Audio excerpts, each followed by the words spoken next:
ingkang badhe kasta dening panjenenganipun Bapa ingkang sampun kajibat anggenipun badhe minanggihaken penganten saripit punika. Wadene wekdal anggenipun badhe minanggihaken penganten saripit dumateng panjenenganipun Bapa ingkang kadhawuhaken wekdal sasasana kawula aturaken sumangga.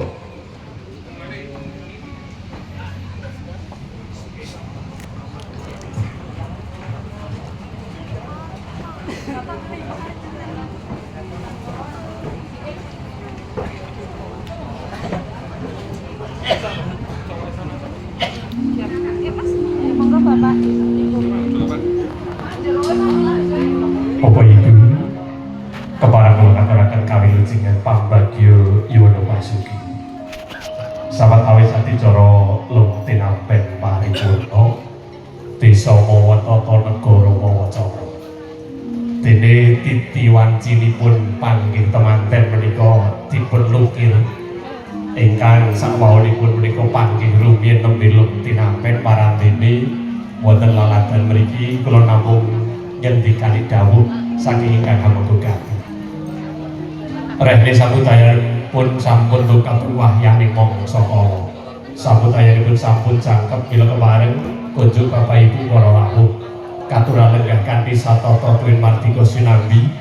ngerahapi tandha syukur ingkang sampun jumawis tata rakitane unjukan menapa dene dedaharan parantene samangke daharan ingkang tata cara prasmanan sak paripurnaning adicara panggih temanten ing saking. Bapak Ibu sing nyene dilingga rehne sambudayanipun sampun jangkep basan ulam wing lampaden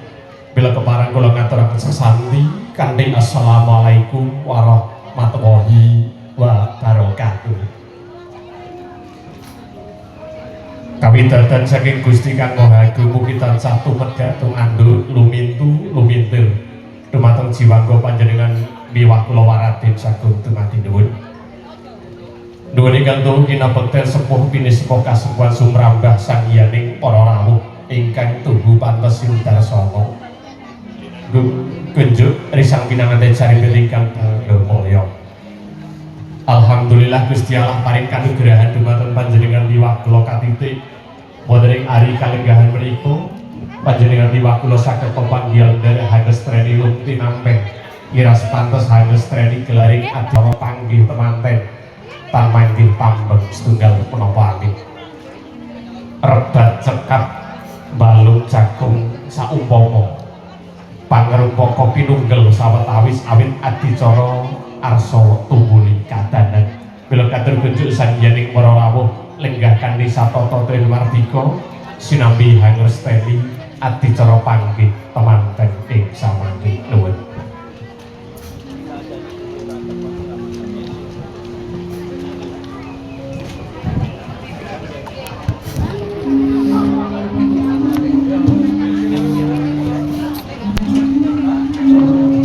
Awang amulang ren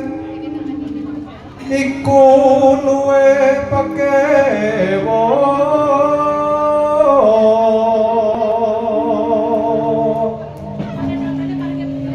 nora kena minggrang minggri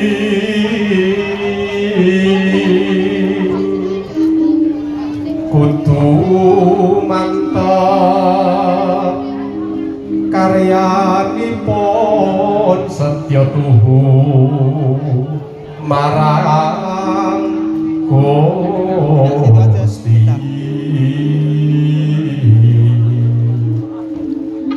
dipun pinurut iwang manon neluwun marang Gusti Kang Maha Agung mugi tumapaing gati tansah cinelakna ing karahayun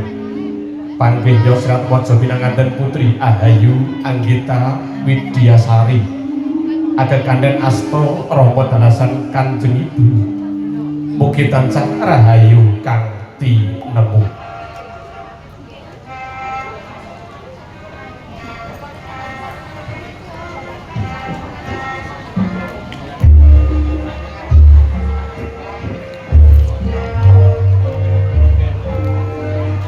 Niat kalang yana glaring pantang moncar dinon lir kekonang surem soroting tanpa ada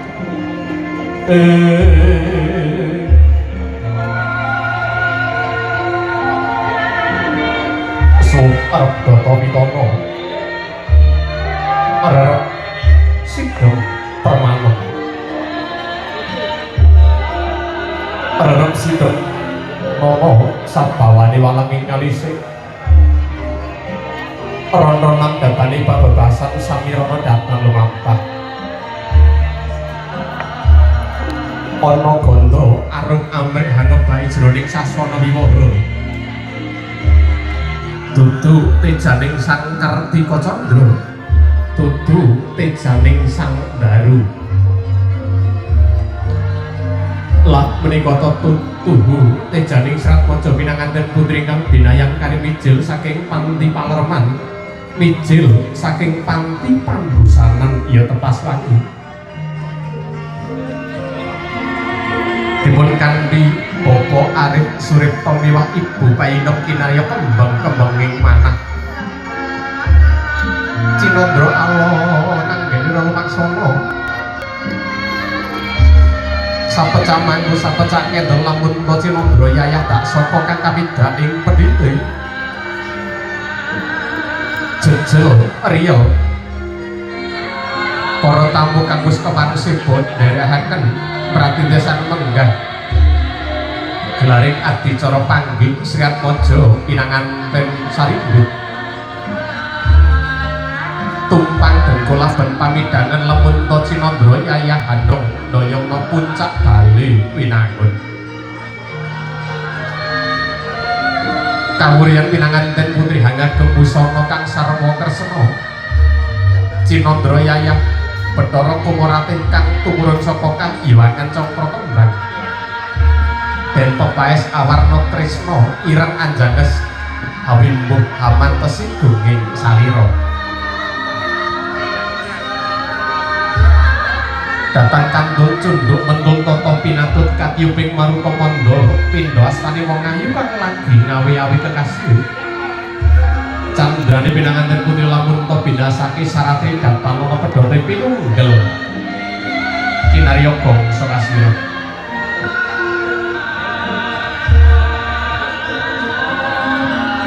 kawistara pinanganten putri lenggah anggana raras apa ta redine pinanganten putri lenggah piyambakan tanpa ruang jroning dalih namung hangger rantu rawuhipun kang garwa kinasih Abagus Riki Aditya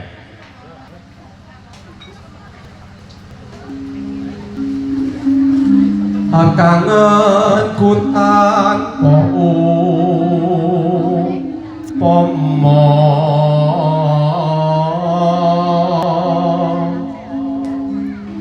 mung sliramu kang dadi telenging ati wis lawas angkotku nunggu nanging tansah leledha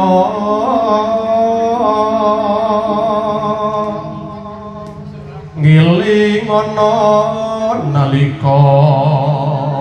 jaman kapungkur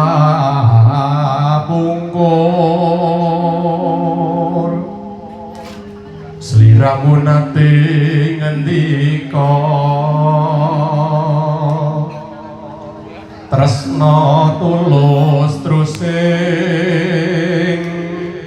batin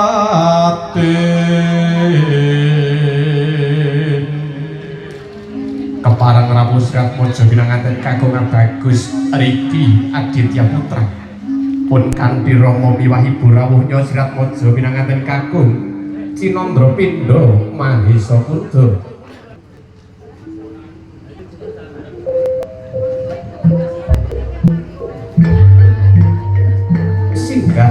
singgah sengkala padha suminggah singkir sangkala padha semikir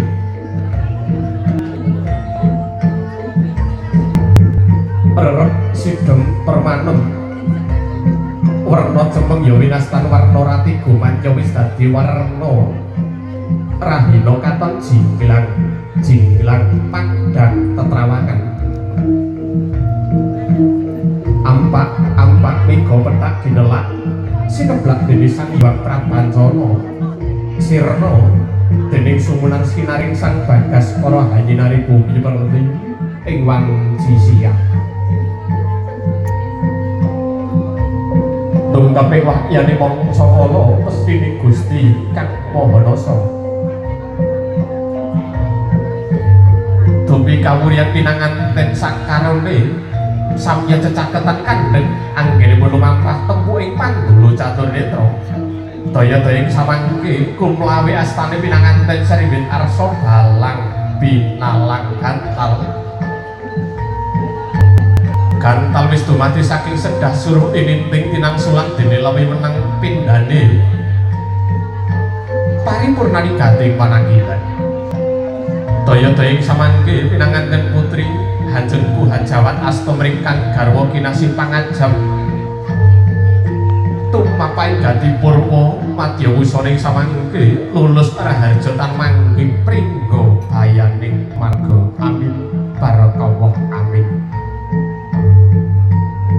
ugi kinarya pralambang hangaturaken sembah pangabekten kunjuk sang garwa kinasih priya kang wis dadi memaring neta kekanthelaning loro siang pantaraning ratri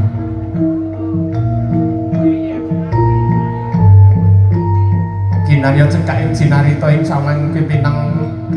pinanganten putri punang canela den linolos dening juru parangga punang canela den linolos ing samangke sumembah ngarsanipun ingkang garwa kinasih daya-daya samangke pinanganten kakung arsa hamrapake ponangantigan nyenyaket sak ngajengipun kendaga bismillah tuming padha mecak sak nalika ngemes dalasan pralamita pecahing ponangantigan minangka pratandha pecah saking panggula wetahipun rama dalasan Kanjeng Ibu arsa mandireng pribadi pralambang golok giliking tekad manunggaling cipta rasa kelawan karsane ati lati kelawan pakat wis manunggal dadi siji ranu padha kadanan ing tata lair pinanganten putri HWJ Samparan ingkang garwa kinasih kanan mewah kiri pangajab ilanging Sukerta ingkang sinengker wonten jiwa hangganipun ingkang garwa kinasih pralambang tondo yakti tondo bekti dumateng guru rabi lan salaki rabi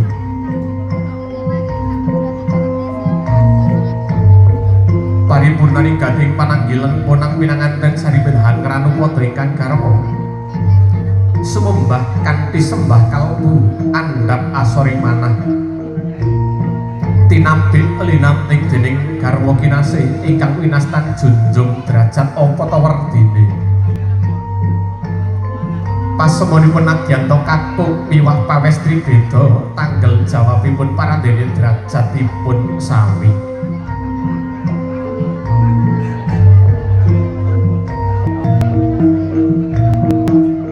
alon ing samangke sumembah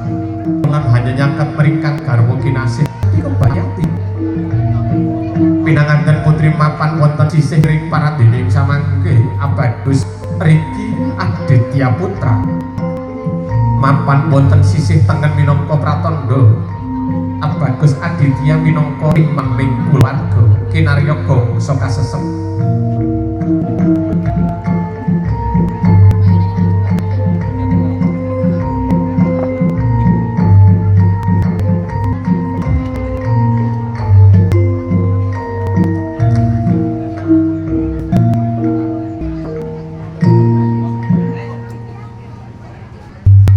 Sindur ginelar mugi tansah sineksenan pancok Bu Pertiwi.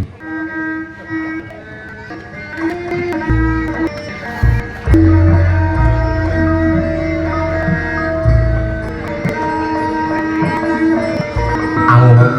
ririh bruh kebaing panganti kebaing rasa hamemanduhara paripurna sindur dayang kadanan aditara timbang timbanging mangke tata lair pinanganten saribet lenggah wonten jengku utawi wentis ingkang rama kanem miwaking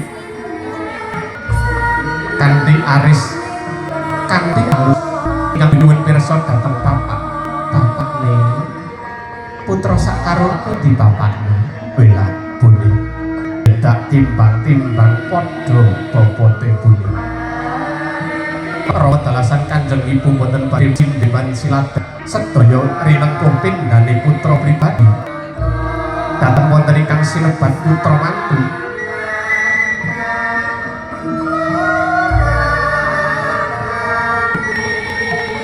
kapungkasan Kandeng Sudan tanem jero bismillah Sri Kitri Werdinati pisan kang selawasya berkah uripmu berkah putra putrimu ing tembe amin barakallah amin nenuwun ngarsani Gusti dat kang murmenggan pangajab putra putri kekalih ing manggih anggene ronggep yen wonten ing madyaning bebrayan agung jagating mangun bali wisma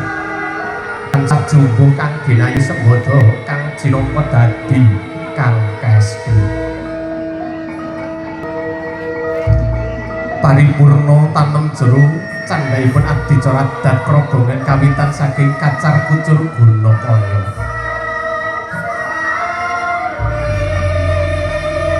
kacar kucur Gunakaya kang dumadi saking tilam lampus linemekan dening klasa ingkang isinipun wosdhe utawi beras kapura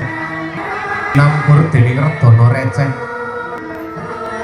skenario kegambaran sumbering kauripan sok glogo datan wonten ingkang kasingetaken pralambang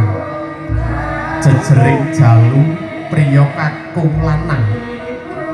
lamun wis mangun bali wis nggadhahi tanggal jawab nenggih paring guna kaskaya dhateng ingkang pawestri limrah sinebat nafkah lair menapa dene nafkah batin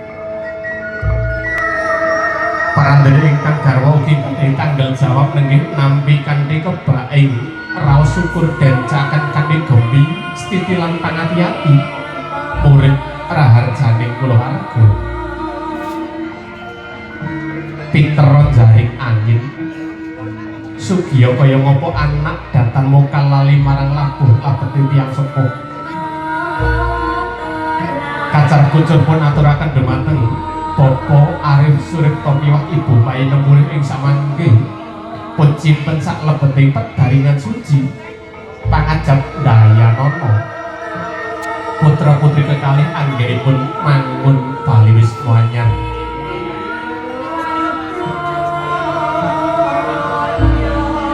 candhaipun nenggih dahar kelimah ya dahar walimah pelimrah sinebat kembul bujana Andrawina ya tulang tinulang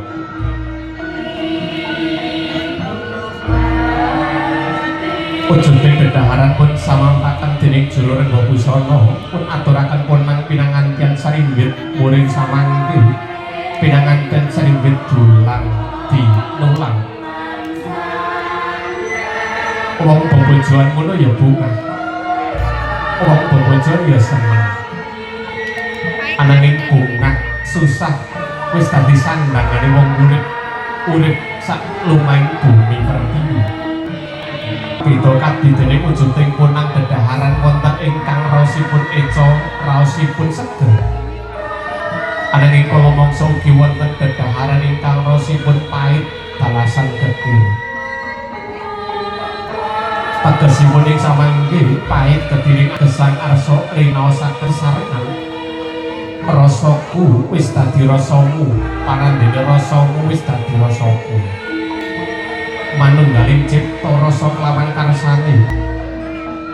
pamungkasan kanthi ngunjuk toya wening toya minangka sumber akehing pagesangan panjenengan minangka pratandha resik utawi suci. Tegesipun ing samangke anggenipun putra putri kekalih lelayaran wonten ing madyaning jagating bebrayan agung linambaran linang besan niat ingkang wening niat ingkang suci kanthi weninging cipta rasa miwah karsane pangajab ing samangke saged gegulung sakehing reredu ingkang hangreredu.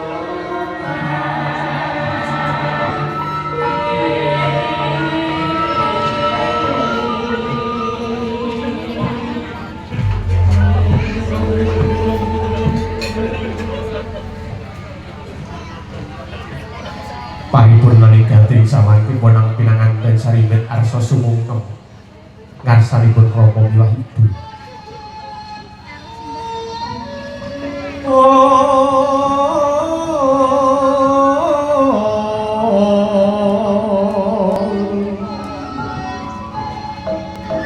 Rarap sidang perpawaning ratri sarat tresna yuwang mano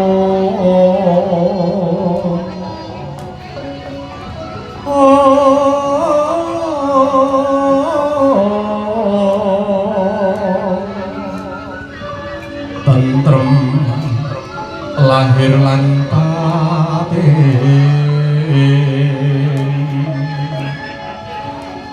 anambah rama lan ibu sesami ayuning sesami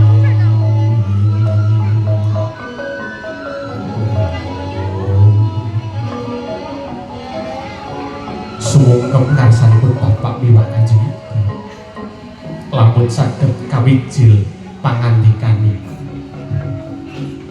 Mbak Anggita badhe matur.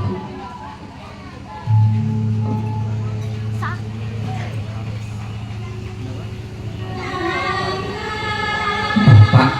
Ibu, kula ingkang sowan Bapak, kula ingkang sowan Ibu, sedaya kalepatan Anggita nyuwun pangapunten.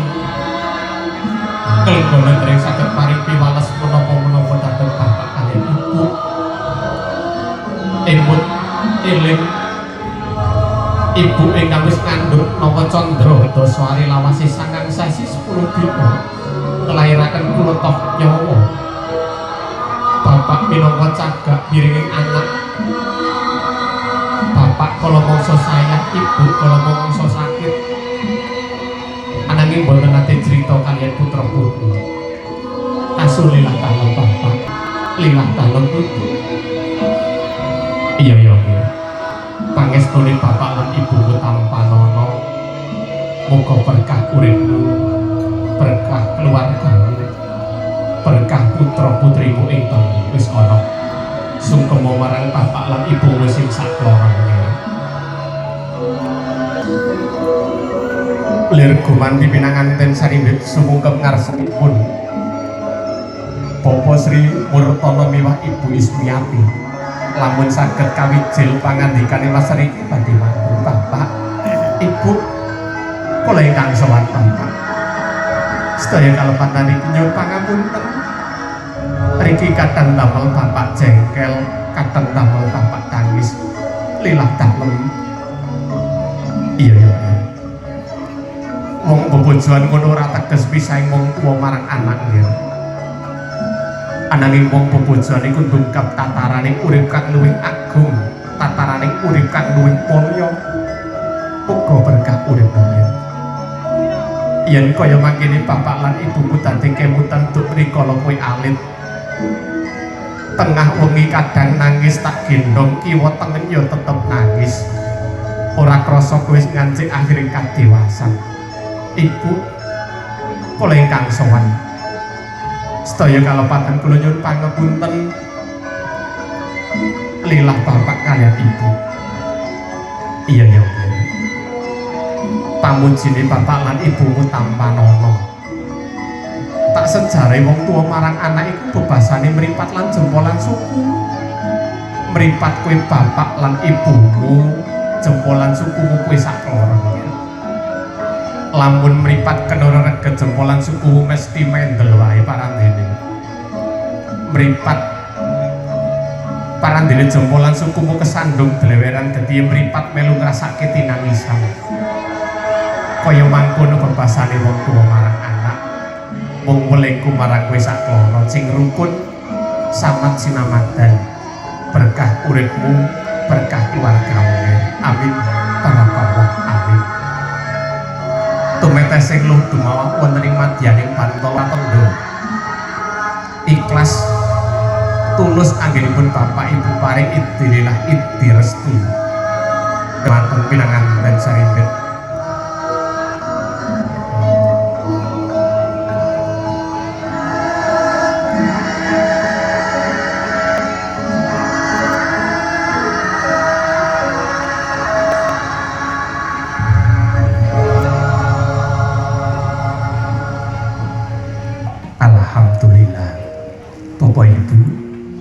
prastawa hati-hati corat dan widiwidono paham sampun lumampah kan dirancak